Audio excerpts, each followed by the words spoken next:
It was the time of Passover, and we were in an upper room in Jerusalem. We were all praying in one accord. We were praying for repentance and humility, and we were confessing our sins. We were also seeking the Lord's vision, power, and the Holy Spirit. There was an incredible feeling of oneness as we prayed earnestly together.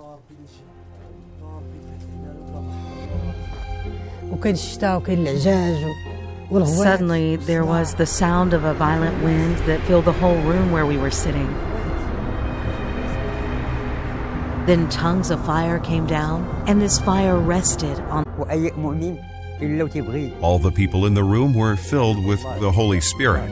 Now, remember that at the time of the Passover, people came from many countries to worship, and now suddenly they could hear the gospel each in their own language. As a result of this, 3,000 people were added to the believers in one day.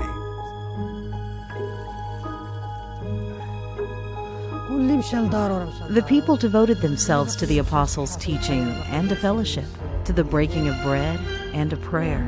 Every day they would meet together in the temple courts. In their homes they broke bread and ate together. And the number of those being saved grew daily.